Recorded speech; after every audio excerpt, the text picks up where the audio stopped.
Aujourd'hui, on est à Yingen et c'est super beau. Et si on est à Yingen, c'est bien sûr pour vous parler des tsunamis. Alors vous inquiétez pas, si je vois quelque chose, je vous préviens.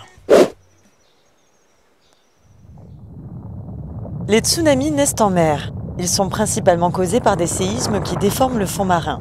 Ils peuvent aussi résulter de glissements sous-marins ou d'éruptions volcaniques. Résultat, une série de vagues se propage alors rapidement dans l'océan. Elles sont freinées en arrivant dans les eaux peu profondes des côtes où elles peuvent former un véritable mur d'eau.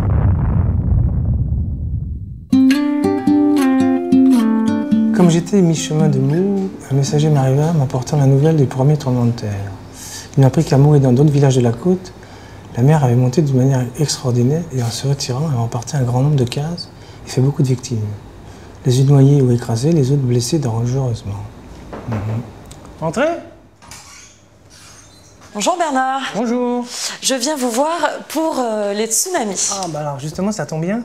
J'étais en train de relire le témoignage du pasteur Slek qui a écrit cette lettre, enfin ce témoignage le 2 avril 1875 suite au tsunami qui a détruit Lifou, enfin attaqué Lifou, 28 mars 1875. Alors, quelle est l'origine d'un tsunami comme celui-ci?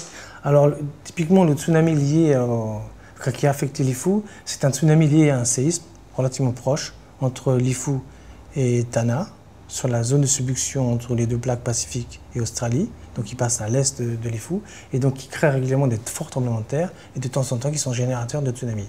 Ça veut dire qu'on ne risque pas de tsunami sur la côte ouest? Ça veut dire que la côte est est la plus exposée a priori, compte tenu que la limite de plaque elle se trouve à l'est.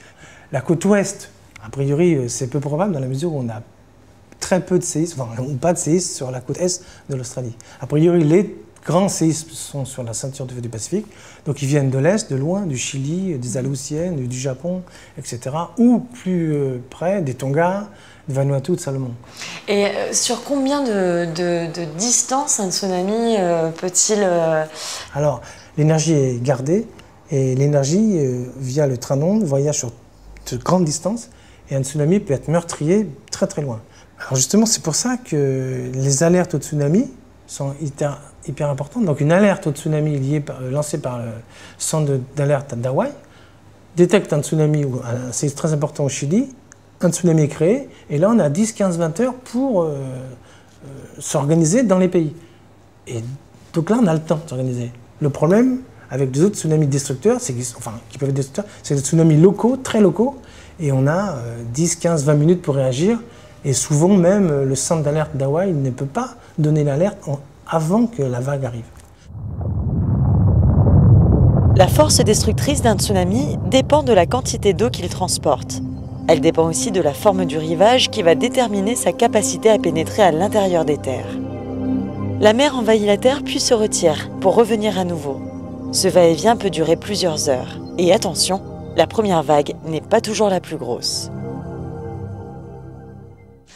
Alors Bernard, nous sommes à la baie de Ningbo, devant un marégraphe. Qu'est-ce que c'est qu'un marégraphe? Un marégraphe sert à mesurer les variations au niveau de la mer, donc les marées évidemment, l'évolution du niveau de la mer sur le long terme et éventuellement en cas de tsunami, les différentes oscillations liées au train d'onde provoqué par le tsunami. Alors ce qu'il faut bien comprendre, c'est que le marégraphe de Ningbo, ce n'est pas pour la prévention ou la limitation des risques en Calédonie, mais il va servir pour d'autres territoires.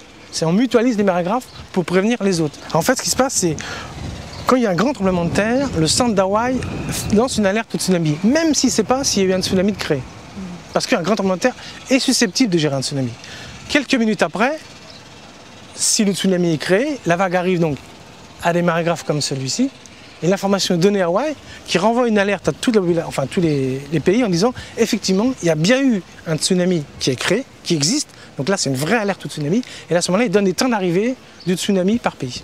Alors, il n'y a qu'un seul marégraphe pour toute la Nouvelle-Calédonie? Oui. Et c'est suffisant? Non, bien sûr que non. Donc en fait, le territoire a décidé de financer l'installation de plusieurs marégraphes en Nouvelle-Calédonie. Alors ces marégraphes serviront à mieux voir ce qui se passe par zone. Donc après, pour la modélisation, ça va nous aider, puisqu'on va voir où la mer elle monte plus, pas, donc des effets d'amplification.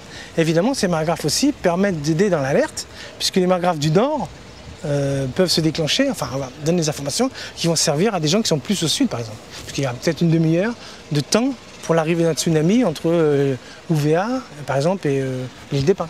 Alors au niveau local, qui se charge justement de la prévention, de prévenir la population? L'alerte est donnée par Hawaï, arrive à l'armée et à la service de la sécurité civile au Saria, qui lui seul décide ou non de lancer une alerte auprès de la population pour l'évacuation, soit en déclenchant des sirènes qui sont installées depuis 1 an ou 2 sur la côte est de Mekedeli et aux îles Loyauté.